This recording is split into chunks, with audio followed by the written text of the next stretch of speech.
What's up? This is the Nowhere to Go But Up podcast. I'm your host, Sean Dustin. If you're returning, welcome back. If this is your first show, welcome. This is a weekly personal development variety podcast, which means I alternate. One week will be bottoms and life struggles and how people got through them from all over the world. The next week would be something variety, interest, something that I have an interest in, whether it's, life coaching, people that I find that are interesting. A little bit of housekeeping this week. I have a correction to make about episode 7. It was brought to my attention that I put some information out that was not accurate. So I would just like to apologize. I had said that my dad cheated on my mom with somebody down the street. That was not correct.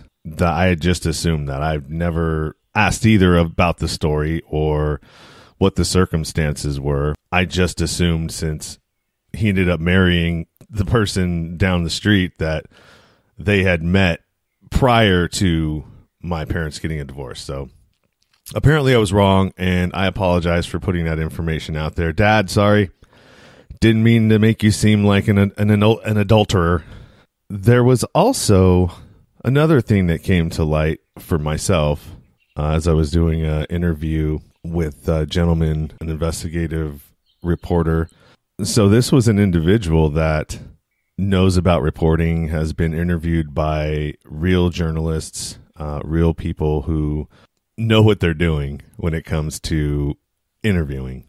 I don't feel like I'm alone in saying this because there's a lot of us out there who have no prior experience in interviewing or journalism or anything that has to do with podcasting being a media-driven platform. The one thing that I took from this interview, and I always learn from my mistakes. In the past, it wasn't always after the first time I made the mistake, but as I've gotten older, I now usually only make it one time, and it's like, oh, okay. When you make a mistake that embarrasses you, those tend to stick and get changed very quickly, because the last thing you want is to be put in a situation again where your lack of knowledge, your lack of skill, your lack of whatever it is causes you embarrassment or makes light of the fact that you kind of don't know what you're doing. Or maybe even not kind of, you just absolutely don't know what you're doing. Either way, they both feel the same. So that happened to me over the holiday weekend. I had an interview with a gentleman named Eric Maddox, a fascinating guy, very knowledgeable on everything that he talks about. He has a podcast. And on this particular Friday, I had scheduled 4 interviews. I believe he was the third of the 4. I lightly brushed over information about each of the guests, and up to this point, that's worked for me. Unfortunately, with the caliber of guests that Eric is, it really pointed out some of the flaws in my interviewing or lack of skill or knowledge of how to interview somebody. And what was funny is I thought that I was asking him questions, but when I went back to re-listen, I never really asked him a question. And there were some awkward spots in it where he was waiting for a question, and I had spent like a minute talking, going around a question, but never actually asking the question. And he was like waiting there, okay, and your question is? And it just threw me off completely. I was like, oh, whoa. And all these thoughts came into my head, and I'm like, God damn, dude, this dude is a pro. Somebody who's, takes action, goes out, figures things out, gets questions answered.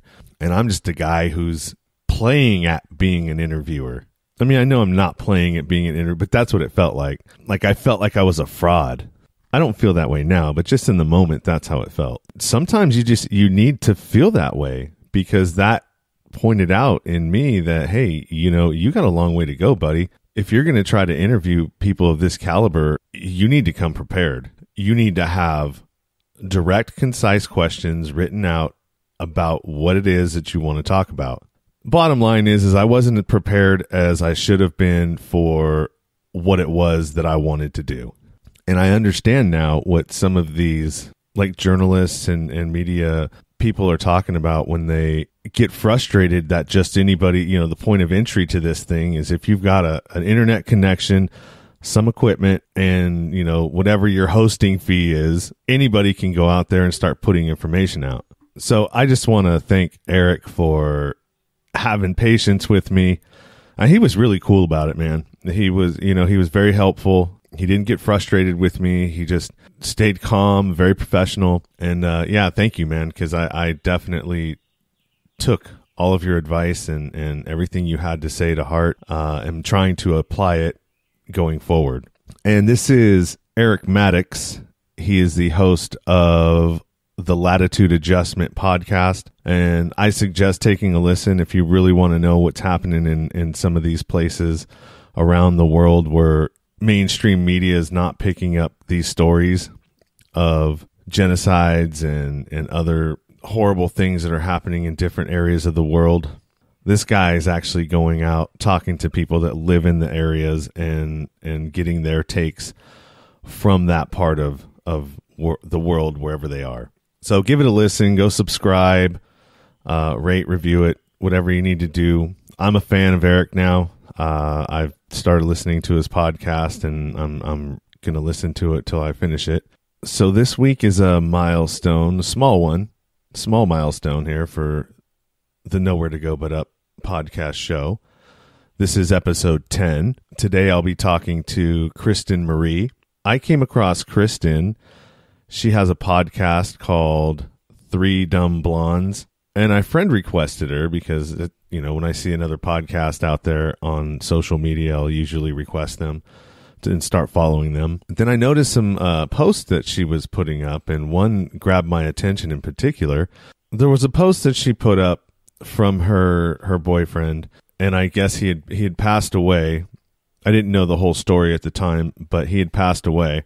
And she was just remembering some of the stuff, or posting some stuff, some memories. He wrote something to her, and he listed 100 things that he loved about her. And so I usually never stop at stuff like this. And I was really kind of moved. I'm like, whoa, man, this dude.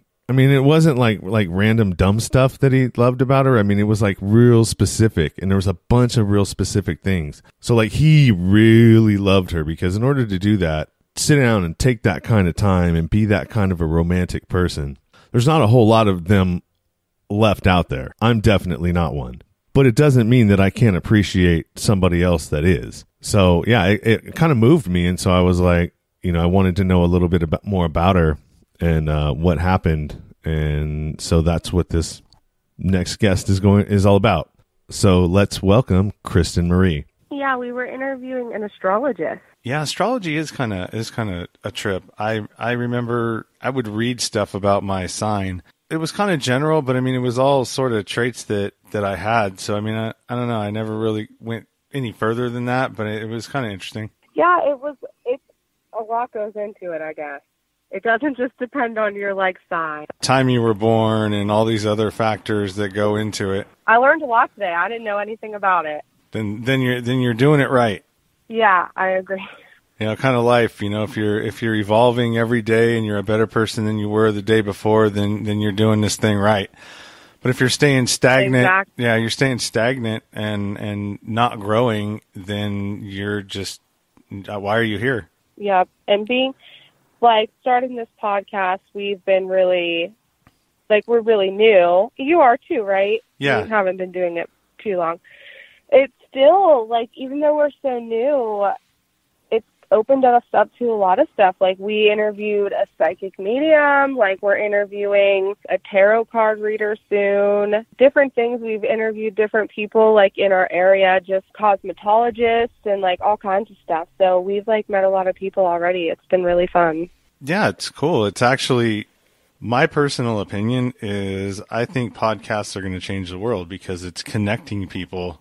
Again, it's reconnecting people, because in order to do a podcast, engage with other folks and learn different things about what other people are doing. and there's like 600,000 podcasts out there and growing. Yeah, like you said, having to reach out to people, and people are very open to it, surprisingly. Every time I message someone, I'm like nervous. They're going to think I'm crazy or they're going to think it's stupid. And everybody's like, oh yeah, I would love to. And people are just honored that you are willing to get their word out there or be interested in them. Yeah. Spend some of your time getting to know them and helping them out and, spreading whatever word. Like for me, it's, they're trying to achieve, in their lives or cause they're behind now. I looked at your Facebook page a little bit, and you'd lost somebody in your life. I don't know how recent it was. And then I just through talking back and forth through Messenger, I was just trying to formulate what we wanted to talk about. And I just kind of think that, what did you go through to get to the place where you're at, that you decided that you wanted to be a part of a podcast and go that route? Well, I'll kind of give you a brief summary of my life. My life really started, I was 15 when I got pregnant with my daughter, 16 when I had her. I've always just kind of been a very open person. I grew up, my mom was very religious. She just kind of saw it one way, God, Jesus Christ, the church, and that's fine. But I never really was like that, and I've always had questions, and I've always wondered about things, which is why these interviews with the astrologist and with psychic medium and all that stuff is so very interesting to me, because I've always been, wondering what is more, what's out there. I got married. Her dad and I bought a house. We got married. We did all of those things, and he is a great guy, but we ended up going through a divorce, going through bankruptcy, all of those things, terrible, life-changing things. I met my boyfriend, and he lived about an hour and a half away from me. I'm from PA, and I live in a small town, and he lived in a small town, but it was about an hour and a half away. We met, went on some dates, just fell in love, moved in together. He had a 3-year-old son. I had my daughter's 7 now, going to be 8. I was in nursing school. Things were just really going well for us. And I found out I was pregnant, and we were very excited to bring that, our families together. And back March 24th of this year, I found him unresponsive. I woke up. We had went to bed that night, and he unresponsive. I called 911. He ended up going into cardiac arrest, and it took them 20 minutes to revive him. And he ended up in the ICU on life support for 3 weeks. We don't necessarily know what happened. He was only 24. A lot of stuff was going on since he did go into cardiac arrest. So we don't really know what started or what happened, but essentially we think it might have been some kind of stroke or hemorrhage. It basically was to the point where he wasn't going to make it out of this normal. He was going to be a vegetable, basically. His family decided, all of us decided, to take him off life support and say our goodbyes. And I was 20 weeks pregnant. I'm 28 weeks pregnant now. So it's been very hard. But when we started this podcast, I was listening to podcasts a lot. I always have, and it kind of goes in waves to an extent. I'll listen for a while and then go back and forth. But I have a few that I listen to, and I thought, it would be really cool to get my word out, get my life out there, and connect with people. One of my best friends, Michaela, who's also in the podcast with me, she mentioned it one day. She was like, oh, I'm listening to this podcast. We should do a podcast. So I said, you know what? It's so weird. I've been thinking the same exact thing. And then I have a best friend named Cody, and I just basically kind of said, I don't care what you want. You're funny. you're coming into this podcast with me. So we kind of just sat down together, and I have obviously, like I told you, went through a lot of stuff. Michaela she works in the car industry. She's a salesperson, and she has a college degree, but she has had a lot of trauma in her life, a lot of things that have happened to her. Cody is gay. We live in a small Christian area, so it's just been, we just are all completely like messes, if that makes sense, in our own ways. Even though we're all completely different, we were kind of like, all of us together, we can relate to everyone. So that's kind of how it started. Yeah, that's cool. I mean, that you have something to focus on to kind of help take your mind off of that. I mean, I can't imagine what that would be like, especially, I mean, it seemed like the one thing that got me was, all that you'd posted, he had written 100 things that he loved about you. Is that what it was? Yeah. Man, that was, I read the whole thing. Usually I don't pay attention to stuff like that, but for some reason something caught my eye, and I just started reading all the different reasons, and I'm like, Jesus Christ, I wonder if anybody's ever loved me like that, and I probably not. Well, maybe, I don't know, but I doubt it. Yeah, like I said, I was in a marriage, and I was in that relationship for 8 years, and I loved him very much, and he loved me very much. But Timmy was just genuinely amazing, and he felt very deeply, and he loved very deeply. And even with his son, my daughter's dad is a great dad. But as far as the emotional aspect goes, he is so good. He was so good at that. And he had a way of, he just knew, like, if he just loved you, he did everything in his power to show you and express that to you and let the world know that. Because he would post things about me on Facebook. He would, I would see things that he would tell his friends, since he's passed, at his funeral and things like that. People I had never met yet in his life would say, 2 months ago, I messaged Timmy, or he messaged me, and we caught up, and he didn't have enough amazing things to say about you. And it is sad because a lot of people don't ever, I never felt that kind of love before. And when you really look back on it and you think, wow, like it's rare to find someone that loves you that much. Yeah, it seems like he's do you have like if he's got people like that in his life that are coming up to you after the fact, he's probably a pretty, likable guy, and is that way with everybody. I had an uncle that was like that when when he passed away, his funeral. Dude, there were so many people there, and like he wasn't really like somebody who I would have thought that would have known that many people, but I mean, apparently, everybody that he came across, he touched in some way. And those people are out there. They're rare. I don't know that I'm one. Maybe I don't know. Yeah, I'm not either. The whole podcast thing for me was kind of like stepping out into a I don't know, like yourself, I consume them on a regular basis. I mean, I work by myself, and I'm in construction, so I have an earpiece in at all times for 8 hours a day, just listening to content.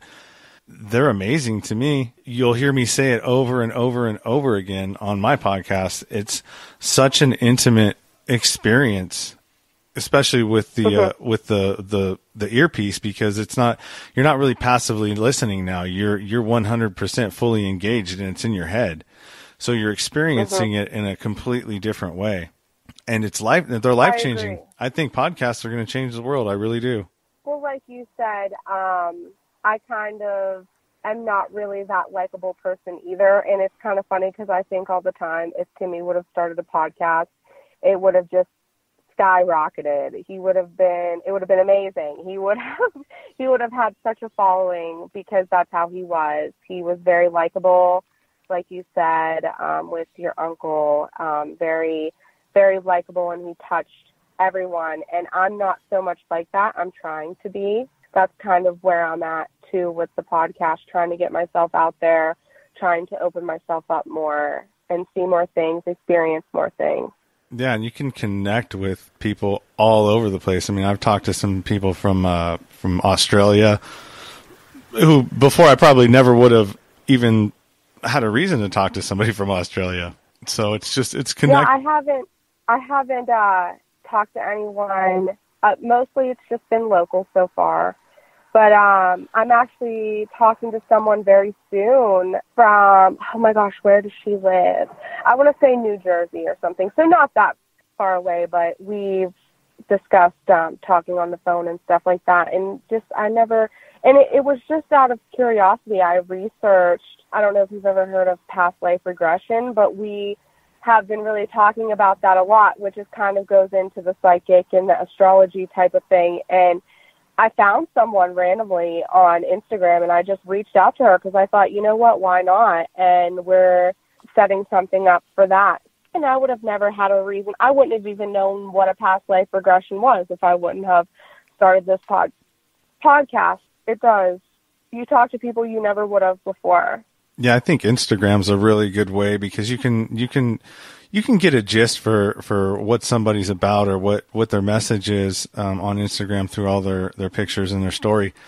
And that is a really good way, especially if they have their email or, even if you DM them, to reach out to people. And the groups, the podcast community groups, dude, they're super supportive to the point where, I mean, even though this is a saturated, I mean, I don't know if it's saturated or not because a lot of this is going to depend on the kind of content you put out, what your show's about, your target audience. But I mean, there's over 600,000 of them. So, it's not competitive. I don't feel a competitive vibe at all when I'm in those rooms. And I feel right. like everybody's sort of like, cheering everybody on. Hey, come on, you can do it good. You're doing good here. You're doing good there. It's a completely different feeling than what I'm used to feeling on social media, if that makes any sense. I agree. Yeah, the podcast community has been very, for me, constructive criticism because I don't know what the heck I'm doing. We don't know what we're doing. It's just I'm always going on different groups and stuff like that saying, like, what can I do? What am I doing wrong? What can I change? So it's been a lot of help. Nobody's downgrades you. No one says this or that. They just want to see you succeed. Yeah, for sure. One question that I'm asking people that are from other areas, like I said, I talked to somebody from Australia. I talked to a gentleman today from, I think he's was in New Jersey, or he is in New Jersey. The social climate and social media and in our country and with the government and everything else, what part of where do you guys fall in was it Pennsylvania? Yeah. Is that like a Trump supported area or like what? Well, no, I believe that Pennsylvania did vote Trump in the 2016 election, I believe, but typically, no, Pennsylvania is a Democratic state. Our OGs, Tom Wolf, right? That's our state senator? Governor. Oh, geez, look how much I know about politics. He's Democratic. Pennsylvania typically is a Democrat state, but like I said, they did vote. I believe we did vote Trump in the election. My area that I live in, I live about 2 hours outside of Pittsburgh. Pittsburgh, of course, is a very liberal area, but the area we live in is very back road, very hick, very, very Trump supportive. You'll never see a Hillary, you'll never see a Bernie, you'll never see really much of anything besides Trump. I mean, there's a huge sign that still, when Obama was president, it said, big sign that said impeach Obama. And now it doesn't even say anything. It still says something about Obama. I don't even know what it says. But yeah, our area that we live in, PA, is very Republican. Do you feel, unfortunately? Yeah. Do you feel like, I I don't know, man. I think it's all fake anyways. It's all bullshit. They, I agree. They're just a puppet, and there's other people pulling the strings behind the scenes that are actually running the show. So what is your overall mission with your podcast? Tell me a little bit. I think that our overall is, we went into it just kind of trying to have fun. We just kind of wanted to get our stories out there and start something. I kind of want to I mostly started it for me and for us because I personally went through all these tragic events. It isn't just specifically about, the afterlife or the spiritual world. That's not our main goal, but that is something I'm very interested right now at this point. So it was just kind of something that we started to have fun and just be together, spend time together as best friends, and learn more. Right now, it's just pretty much about us seeing what our niche is, learning more stuff, and getting ourselves out there. Have you run across any problems? Like, I don't do very well under a structured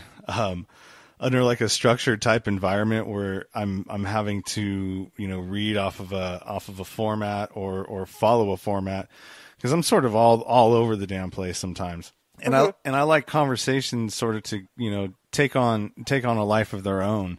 And, so you can't, a conversation, when you're having a conversation with just random people or people that you don't know, good conversation will always take turns and go into different directions. Mm-hmm. And I kind of like that. It just gives it a better feel like you're real people. Do you feel the same way? I feel the same way to an extent. Like you said about the structure, like what we do before we go and talk to somebody or before we talk to anybody, we just make a list of general questions, because I've noticed a lot of people that are interviewed kind of want to know, what am I going to be talking about? Which, of course, the girl today, she knew she was going to be talking about astrology, but she's like, well, what kind of questions are you going to ask me? So we kind of type up a list.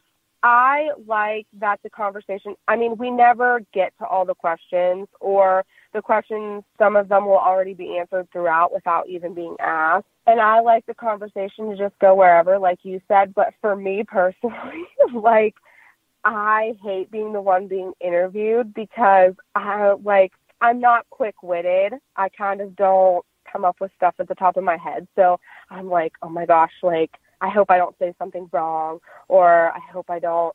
I make myself nervous. I hope I don't mess up. I hope I can answer the question, just like being interviewed for a job.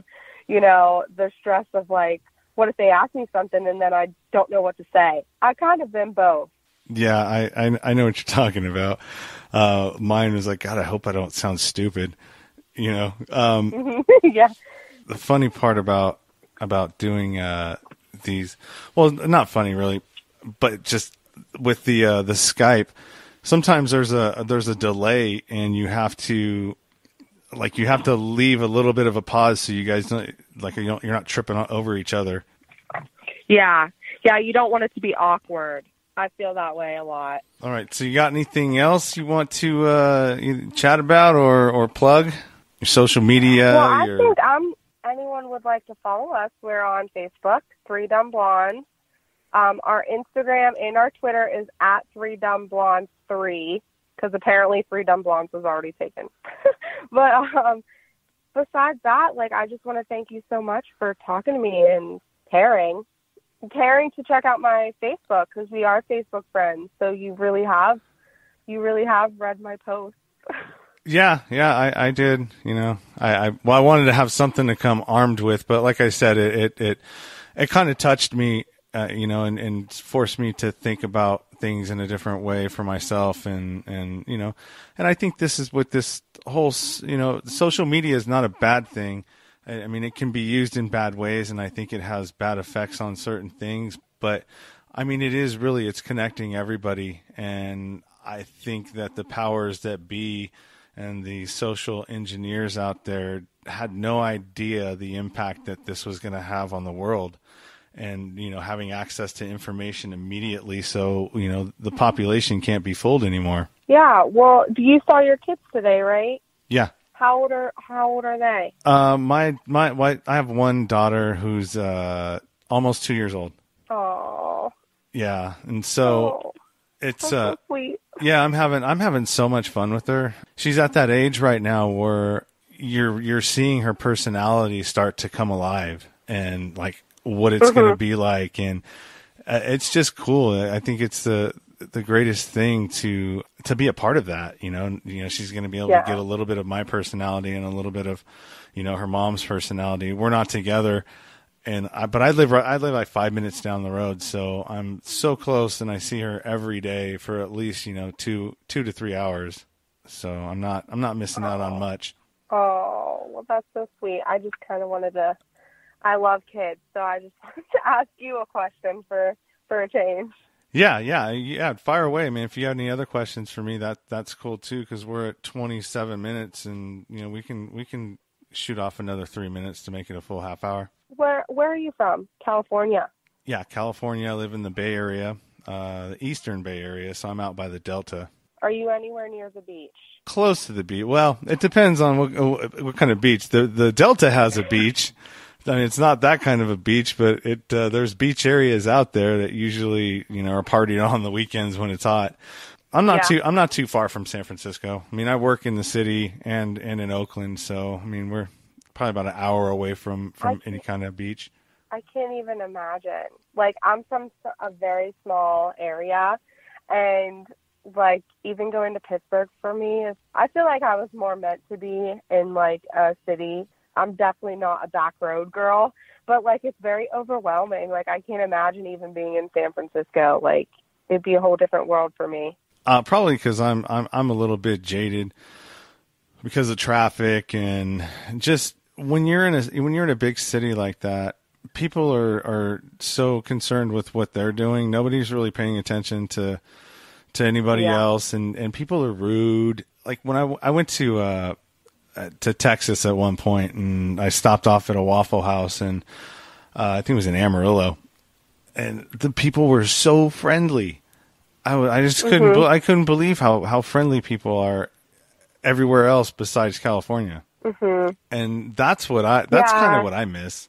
That is one thing about this area that I think one good thing about the area that I live in like small towns like that, when something tragic happens, like for instance, like my boyfriend passing away, like his hometown, we had moved out of his hometown, but his hometown, like his best friends, you know, that grew up living beside each other and all that stuff, everybody came together and helped the family and helped everyone. So in instances like that, like it is nice to be part of a small community and feel the love and have people care. We went to New York City one time. The traffic was insane. Like you said, everybody's so worried about what's going on, beeping every 2 seconds. I mean, the people of New York City, Cody and I actually went, which he's a co-host of mine.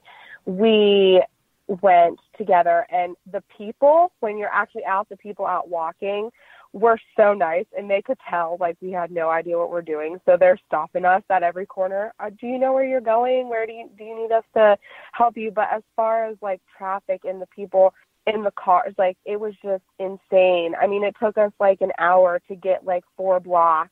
Everybody beeping at each other, and you're terrified you're going to run someone over crossing the street because you can't stop, or the people behind you are just going to get mad. So I city-like, but I do like the smaller area as far as like you actually know people and you build bonds with people.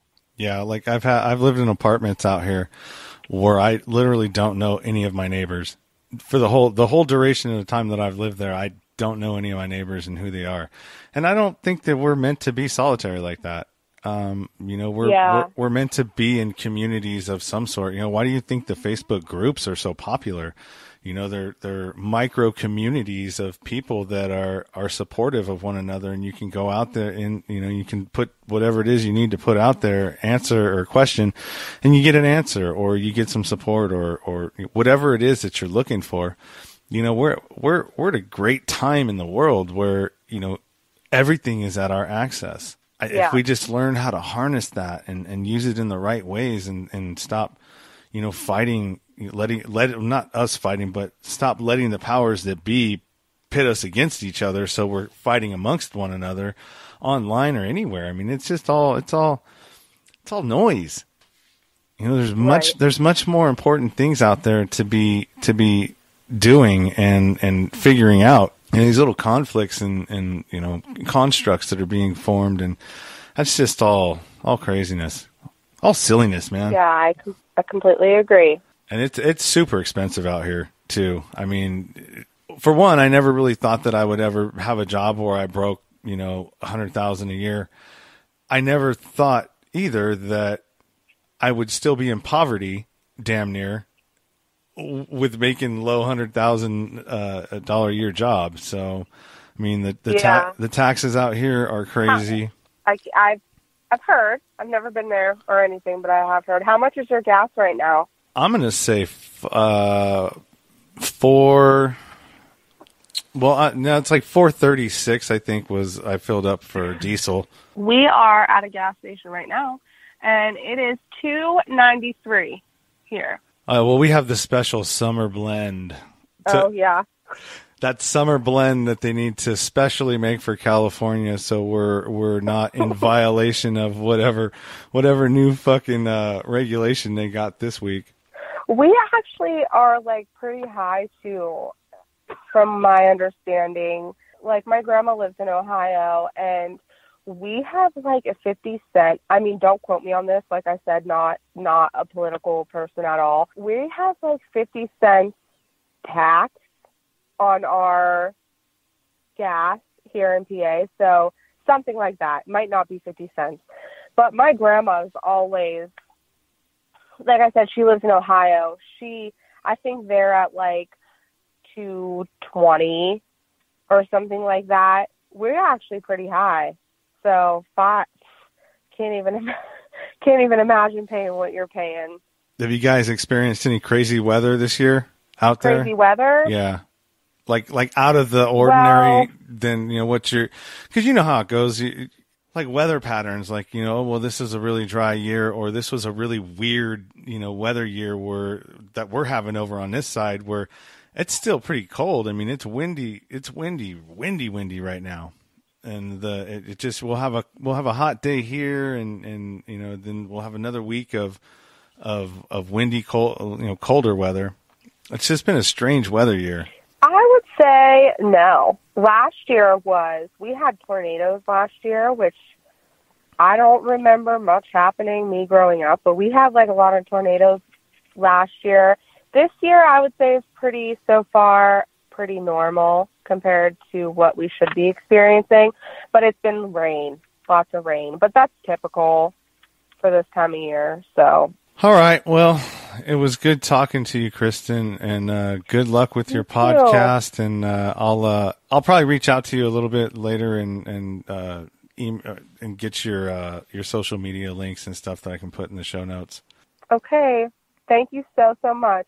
No, thank you, man. I appreciate it. And you guys have a good weekend, all right? You too. Bye. Thank you for listening to the show, and thank you to Kristin Marie for sharing her story. If you get anything out of this show or are enjoying listening, please tell a friend. Word of mouth is one of the best ways to spread the word about this show or any show. Also, you can head over to iTunes, subscribe, rate, and review, or do the same thing for whatever platform you're on and listening to podcasts through. And stay tuned for next week. We'll be talking to life coach from Southern California, Amy Barsky. I also want to thank all of the listeners so far. If you've downloaded this show and have continued listening, I appreciate it. Thank you. If you'd like to contact me or give me some feedback, actually, I'd like some feedback as to how you're enjoying the show or any changes that you would like to see or topics you'd like to have covered. Just whatever you'd like to say to me, you can email me at nowheretogobutupnow@gmail.com. And one of the easiest ways to find me and what I'm doing, or access to me and my links, is to follow me on Instagram at nowheretogobutupnow, and go to my profile page, and at the bottom hit the link tree. That'll take you to pretty much anywhere that you can get a hold of me. I will be putting together a Patreon page. It's almost complete. There you can subscribe and help contribute to this show if you feel the need. You know, these shows take a lot of time and some money, and right now I'm floating the cost of that, which is not a problem. I'm enjoying what I'm doing. But at some point, this show is going to need to start paying for itself. Anyways, keep it 100, stay true to yourself. Everything else is just noise.